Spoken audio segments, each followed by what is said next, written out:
영어는 음, 95 갑시다. 알타우파가 데려온 나머지 인디언 병사들은 카하마르카에서 1.6km 떨어진 곳에서 싸울 준비를 갖추었지만 한 명도 움직이지 않았고 그때까지 스파인 사람에게 무기를 겨눌 인디언은 한 명도 없었습니다. 마을 바깥 들판에 남아있던 인디언 부대는 다른 인디언이 고함을 지르며 도망치는 것을 보더니 대부분 역시 겁에 질려 도망치고 말았습니다. 정말 놀라운 광경이었습니다. 20에서 30km에 걸쳐 계곡 전체가 인디언로 완전히 뒤덮었습니다. 이미 밤이 되었지만 우리 기병대는 계속 들판에서 인디언을 찔러 죽였습니다. 그때 나팔 소리가 들려와서 저희는 수경지로 돌아왔습니다. 만약 밤이 오지 않았더라면 4만이 넘는 인디언 대군 중에 살아남은 자는 거의 없었을 것입니다. 죽어 넘어진 인디언은 6천에서 7천 명에 달했고, 팔이 잘리는 등 부상을 당한 자들도 많았습니다. 아타우알파도 그 싸움에서 우리가 7천 명 가량을 죽였다고 인정했습니다. 다른 가마에서 죽임을 당한 자는 바로 아타우파의 대신이며 그가 총애하던 친자의 영주였습니다. 알타우파의 가마를 메고 있던 인디언도 모두 높은 추장이나 고관들인 듯 했습니다. 그들도 모두 죽임을 당했고 다른 가마나 해먹에 타고 있던 인디언도 마찬가지였습니다. 카마르타카의 영주도 죽고 다른 영주도 많이 죽었지만 그 수요가 너무 많아서 일일이 헤아릴 수도 없었습니다. 알타우아파를 수행하고 왔던 자들이 모조리 고관이었기 때문입니다. 엄청난 대군을 거느리고 왔던 그 강력한 지배자가 그렇게 잠깐 사이에 사로잡히고 만 것은 정말 놀라운 일이었습니다. 저희의 손은 너무 적었으므로 사실 이 일은 저희 힘이 아니라 전능하신 하나님의 은총으로 이루어진 것입니다. 알타우파의 망토는 스페인 사람들이 그를 가마에서 끌어내릴 때 찢어지고 말았습니다. 대장은 우리에게 옷을 가져다 주라고 명했습니다.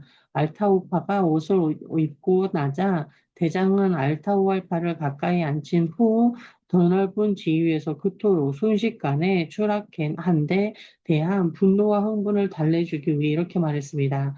그대가 패하여 포로가 된 것을 모욕으로 생각하지 마시오. 여기 있는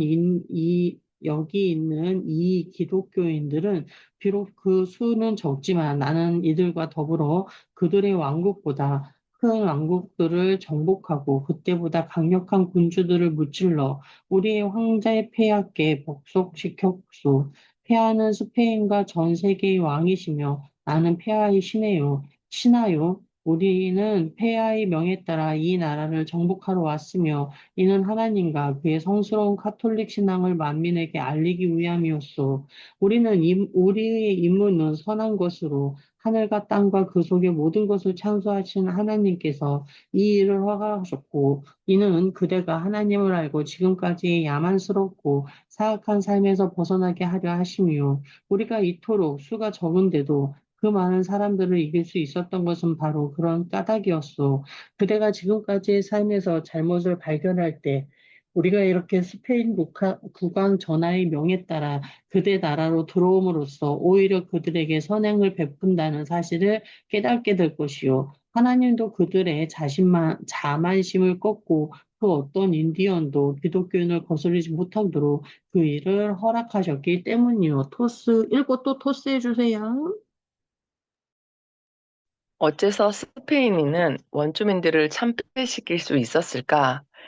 이제 이 비범한 대결에서 작용했던 인과관계의 사슬을 더듬어 봐야겠는데, 우선 직접적인 사건들로부터 살펴보자. 피사로와 아타우알파가 카하마르카에서 만났을 때 어째서 아타우알파의 압도적인 대군이 피사로를 사로잡아 죽이지 못하고 반대로 오히려 피사로가 아타우알파를 사로잡고 수많은 신하들을 죽일 수 있었을까?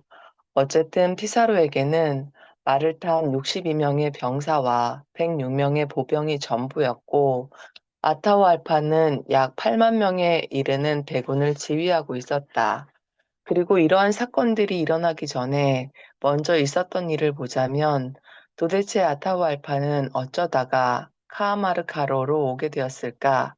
어째서 아타후알파가 스페인에 가서 카를로스 1세를 생포하지 못하고 반대로 피사로가 카하마르카로로 와서 아타후알파를 생포하게 되었을까? 결과를 이미 알고 있는 우리가 보기에는 명백한 함정이었는데 왜 아타후알파는 멋모르고 그런 함정 속으로 걸어 들어갔을까? 아타후알파와 피사로의 만남에서 작용했던 요인들은 과연 범위를 넓혀 구대륙과 신대륙 및 그 밖의 민족들 사이의 만남에서도 똑같은 역할을 했을까? 어째서 피사로가 아타후알파를 사로잡게 되었을까? 피사로 알파의 군사적 이점은 스페인의 쇠칼을 비롯한 무기들, 갑옷, 총, 말 따위였다. 그러한 무기에 대항하여 싸움터에 타고 갈 동물도 갖지 못한 아타후알파의 군대는 겨우 돌, 청동기, 나무곤봉, 갈고리 막대, 손도끼, 그리고 물매, 원심력을 이용하여 돌을 던지는 기구, 보통 가죽 조각이 끈 두 개를 이어 만들지만 남아메리카 인디언들은 돌 세 개를 끈으로 연결한 볼라라는 무기를 던져 짐승 등을 잡았음. 물매와 헝겊 갑옷 등으로 맞설 수밖에 없었다. 이와 같은 장비의 불균형은 유럽인과 아메리카 원주민 및 기타 민족들 사이의 수많은 대결에서도 역시 결정적이었다. 유럽인의 정복에 여러 세기 동안 저항할 수 있었던 아메리카 원주민은 말과 총을 구하여 능숙하게 다룸으로써 군사적 불균형의 폭을 좁혔던 부족들 뿐이었다. 미국의 일방, 미국의 일반적인 백인들에게 인디언이라는 말이 연상시키는 것은 1876년에 유명한 리틀 비콘 전투에서 조지 커스터 장군의 미 육군 대대를 전멸시켰던 수족의 전사들처럼 말을 타고 소총을 휘두르는 대평원 인디언의 이미지다. 우리는 아메리카 원주민들이 처음에는 말과 소총을 전혀 몰랐다는 사실을 쉽게 잊어버리는 것이다. 원래 유럽인들이 들여온 그것을 갖게 된 인디언 부족들의 사회는 그 후 그로 인하여 바뀌게 되었다. 말과 소총에 숙련된 덕분에 북아메리카의 대평원 인디언, 칠레 남부의 아라우카니아 인디언, 그리고 아르헨티나의 팜파스 인디언 등은 다른 아메리카 원주민들보다 훨씬 더 오랫동안 백인 침략자들을 물리칠 수 있었다. 그들은 1870년대와 1880년대에 이르러서야 비로소 백인 정부의 대규모 군사작전에 못 이겨 굴복했다. 오늘날의 우리로서는 스페인의 군사장비가 얼마나 큰 수적 열세를 극복할 수 있었는지 얼른 이해하기 어렵다. 앞에서 얘기한 카하마르카 전투에서 168명의 스페인인은 500배에 달하는 아메리카 원주민 대군을 격파하고 수천 명을 죽이면서도 단 한 명도 전사하지 않았다. 그 이후에도 피사로와 잉카족의 다른 전투나 코르테스의 아즈텍 정복을 비롯 초기의 유럽인과 아메리카 원주민 사이에서 벌어졌던 싸움은 불과 수십 명의 기마병들이 번번이 수천 명의 인디언을 참패시키는 대사륙으로 끝났다. 아타후알파가 죽은 후 피사로가 카하마르카에서 잉카의 수도 쿠스코로 전진하는 동안 그러한 전투는 네 차례 있었다. 하우화, 빌카 슈아만, 빌카 콩카, 쿠스코에서였다. 이 네 번의 전투에 참전한 스페인 기마병은 각각 80, 30, 110명, 40명으로 모두 수천에서 수만에 달하는 인디언들과 대적한 싸움이었다. 이러한 스페인인의 연속적인 승리에 단순히 아메리카 원주민 동맹의 세력 대해 단순히 아메리카 원주민 동맹 세력의 협조 때문이라든지 스페인의 무기 및 말이 인디언들에게 생소했던 데 기인한 심리적 효과 때문이라고, 또는 잉카족이 스페인인들을 비라코치 신의 현신으로 착각했기 때문이라고만 생각할 수는 없다. 물론 초기에 피사로와 포르테스가 성공을 거두었을 때 원주민 동맹 세력이 모여든 것은 사실이다. 그러나 만약 스페인인들이 처음에 아무런 도움도 받지 않은 상태에서 여러 차례 놀라운 성공을 거두어 원주민들에게 저항은 부질없는 짓이며 차라리 승리할 가능성이 높은 편에 붙는 것이 좋겠다는 생각을 심어주지 못했다면 그 원주민들의 대부분은 아마 동맹을 하려고 하지 않았을 것이다. 카아마르카에서는 말, 쇠무기, 총기 등이 잉카족에게 전혀 새로운 것이었지만 카아마르카 이후의 여러 전투는 이미 스페인의 무기와 말을 목격했던 잉카족 군대가 결사적으로 저항한 싸움이었다. 최초의 정복으로부터 5, 6년 사이에 잉카족은 두 차례에 걸쳐 스페인인에 대항하여 착실히 준비한 대규모의 결사적인 반란을 일으켰다. 그러나 스페인인의 월등한 장비 때문에 수포로 돌아가고 말았다. 토스. 강력한 정복 요인 말, 쇠무기, 총 감옥.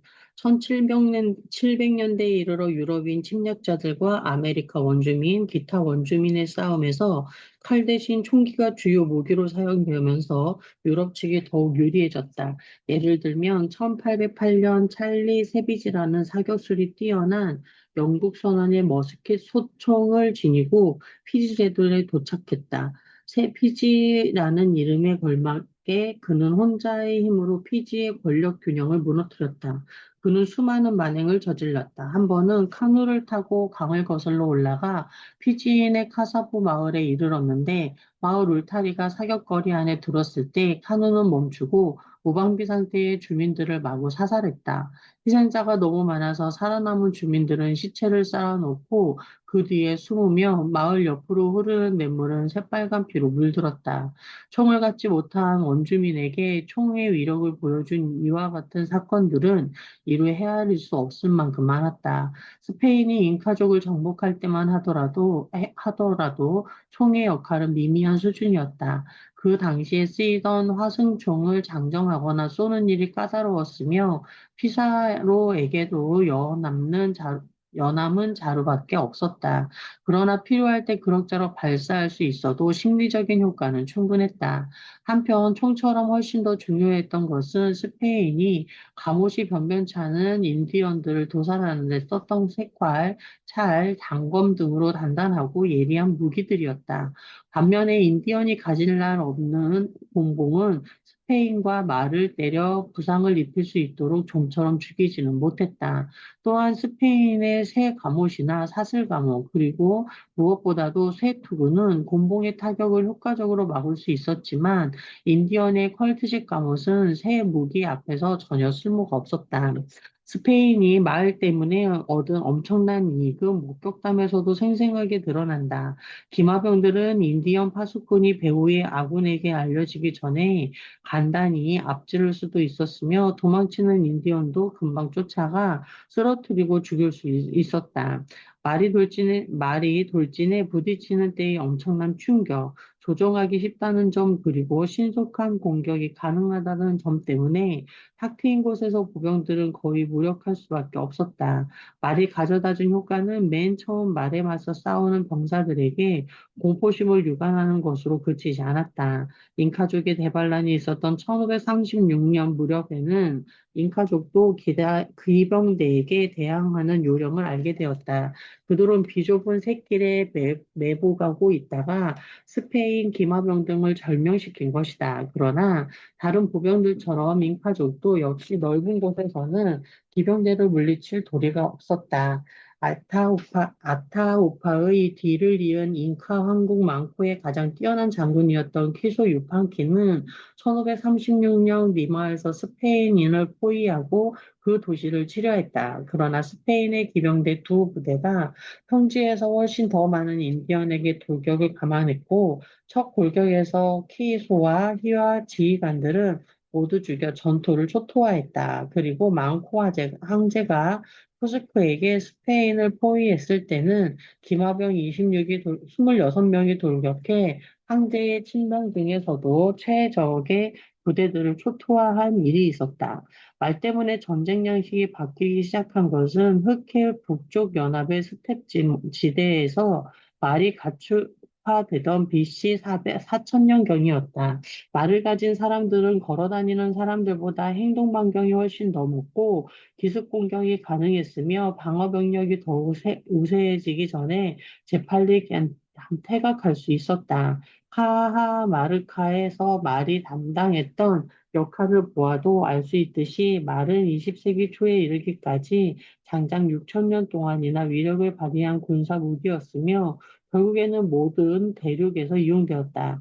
그러다가 기병대의 군사적 우월성이 마침내 종말을 맞이한 것은 제1차 세계대전에 이르러서였다. 따라서 세부치를 갖지 못한 보병들에 비해 스페인의 말, 쇠, 무기, 갑옷들에서 얻은 이점을 고려할 때 스페인이 엄청난 수적 역일세에도 시종일관 승리를 거둔 것은 별로 놀라운 일도 아니다. 알타우아파는 어쩌다가 카하마르카로 오게 되었을까?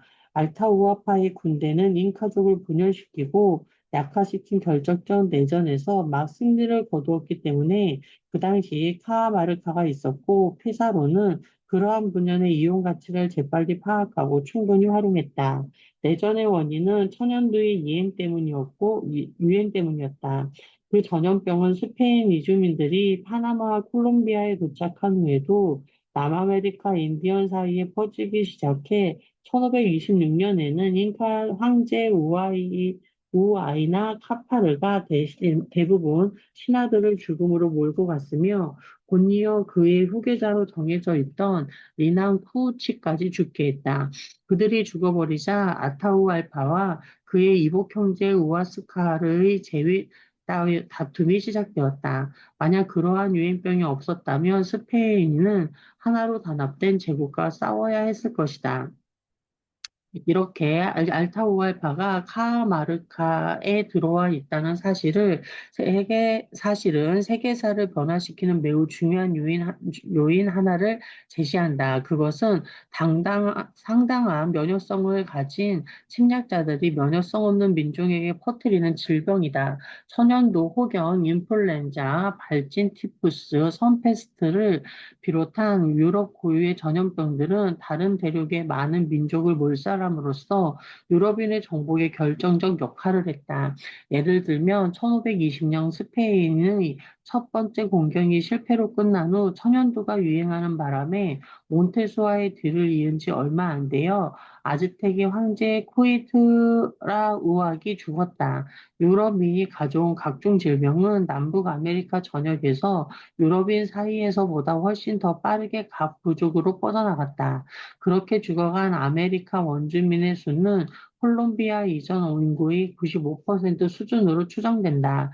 북아메리카에서 인구도 가장 많고 고도로 조직화돼 있던 원주민 사회는 미시시피의 추장 사회였다. 그들은 유럽인이 아닌 미시시피강 유역에 첫 번째 정착촌을 세우지 못했을 1492년에서 1600년대 말에 그런 식으로 사라졌다. 1713년에 유행한 천연두는 유럽의 이주민들이 남아프리카 공화국의 원주민이었던 산족을 절멸시키는데 큰 요인으로 작용했다. 1788년 영국인이 시니드에 처음 정착한 직후부터 첫 유행병이 발병해 오스트레일리아 원주민을 몰살하기 시작했다.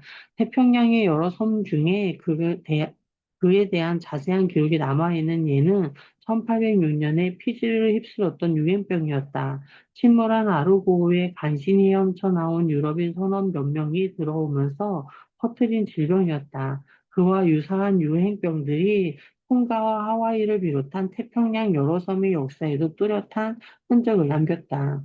그러나 역사적으로 볼 때 질병의 역할이 유럽인의 팽창을 도와주는 일에만 국한되어 있었던 것은 아니다. 열대 아프리카, 인도, 동남아시아, 뉴기니 등지의 말라리아와 항열병을 비롯한 각종 질병은 유럽인이 그와 같은 열대 지방으로 이주하는데 가장 큰 장애물이었다. 피사로는 또 어쩌다가 카마르카로 오게 되었을까? 어째서 반대로 아타우알파가 스페인을 정복하려고 하지 않았을까? 피사로는 유럽의 해양 기술 덕분에 카마르카에 올 수 있었다. 그 기술로 만들어진 배가 있었기 때문에 스페인에서 대서양을 건너 파나마로 왔으며 파나마에서 다시 태평양을 따라 페루로 넘어왔던 것이다. 알타와 알파에서는 그러한 기술이 없었으므로 남아메리카를 벗어나 해외로 팽창할 수 없었다. 피사로카 카마르카에 오기까지는 배와 더불어 중앙 집권적 정치 조직도 필요했다. 그래야만 스페인이 자금을 마련하고 그 배들을 건조하고 선원들을 고용하는 장비를 구할 수 있기 때문이었다. 잉카 황제에게도 중앙 집권적 정치 조직을 있었지만 그 경우에는 오히려 불리한 요소로 작용했다. 왜냐하면 피사로가 알타우알파를 생포함으로써 잉카족의 명령 계통을 고스란히 움켜쥐게 되었기 때문이다. 잉카의 관료 체제는 신과 같은 존재인 절대군주와 밀접한 관계에 있었으므로 알타우알파가 죽자 송두리째 와해되고 말았다.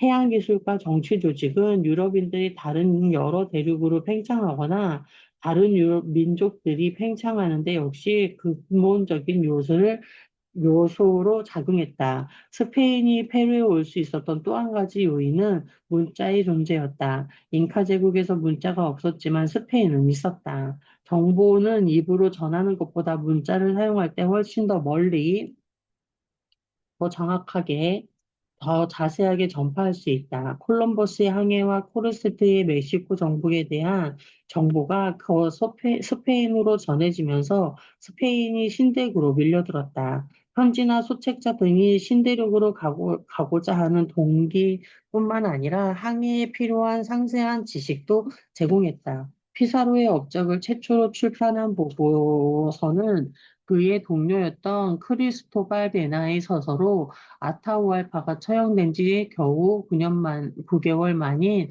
1534년 4월 출간되었다. 그 책은 베스트셀러가 되어 유럽 각국의 언어로 신속하게 번역되었고, 그로써 스페인 이주민들이 페루에 더 많이 흘러들어 그곳의 피사로 지배력을 더욱 확고하게 해 주었다.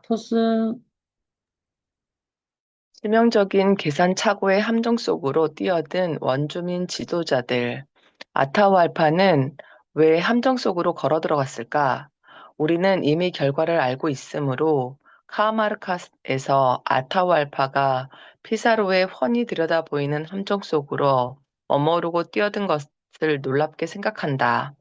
아타후알파를 사로잡은 스페인인들조차도 우리 못지않게 자기들의 성공을 놀라워했다. 여기서 궁극적인 원인을 찾는다면 문자의 영향이 두드러진다. 직접적인 원인은 아타후알파가 스페인이나 그들의 군사력 또는 의도에 대한 정보를 거의 갖지 못했다는 점이었다. 그가 가진 빈약한 정보는 입으로 전해진 것이었다. 그것도 피사로의 부대가 해안에서 내륙으로 들어오고 있을 때 그들을 방문했던 칙사에게서 들은 내용이 주를 이루고 있었다. 그 칙사는 스페인인들이 가장 흐트러져 있을 때에 그들을 보았을 뿐이었다. 그는 아타후알파에게 그들은 결코 전사들이 아니며 인디언 200명만 맡겨준다면 모조리 잡아들일 수 있다고 보고했다. 그러므로 그 스페인인들이 사실은 무서운 적이며 건드리지 않아도 자기를 공격하리라는 것을 아타후알파가 짐작조차 못한 것도 무리는 아니다. 신대륙에서 글을 쓰는 일은 근대 멕시코와 당시 잉카 제국으로부터 북쪽으로 멀리 떨어진 멕시코 인근 지역에 살던 몇몇 민족의 소수 엘리트 계급에 국한되어 있었다.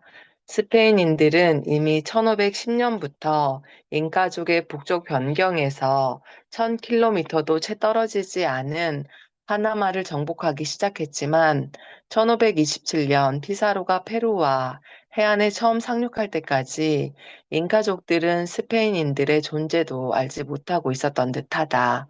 아타후알파는 스페인이 이미 중앙아메리카에서 가장 강력하고 인구가 많은 인디언 사회들을 차례차례 정복했다는 사실을 전혀 모르고 있었다. 아타후알파는 스스로 사로잡힐 짓을 했지만 오늘날의 우리에게 그 행동에 못지않게 놀라운 것은 그 이후의 행동이다. 그는 스페인인들이 몸값만 받으면 자기를 풀어주고 가버릴 것이라는 순진한 믿음에서 그 유명한 몸값을 제안했다. 그는 피사로의 부대가 독자적으로 침략을 자행한 것이 아니라 영구적인 정복을 노리고 있는 세력의 선봉이었다는 사실을 전혀 몰랐던 것이다. 이렇게 치명적인 착오를 저지른 것은 아타우 알파만이 아니었다. 아타우알파가 사로잡힌 후에도 프란시스코 피사로의 동생인 에르난도 피사로는 아타우알파 휘하의 뛰어난 장군이며 당시 대군을 거느리고 있던 찰쿠치마를 기만하여 스페인인들에게 투항하도록 만들 수 있었다.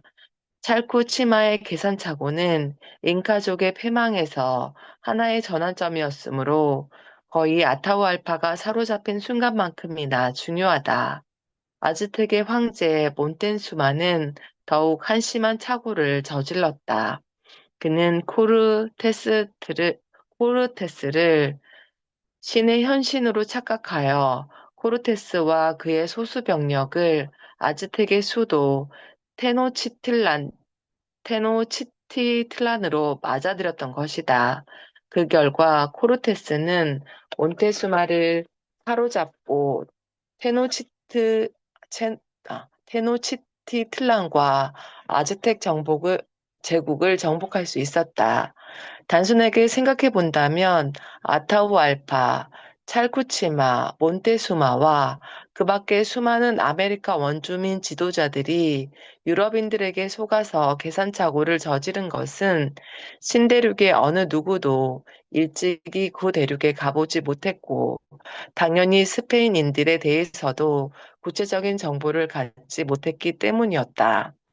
설령 그렇다 하더라도 우리로서는 아타후알파가 좀 더 주의를 해야 했다는 결론을 내릴 수밖에 없다. 만약 그의 사회가 인간의 행동을 더 폭넓게 경험했더라면 아마 아타후알파도 그랬을 것이다.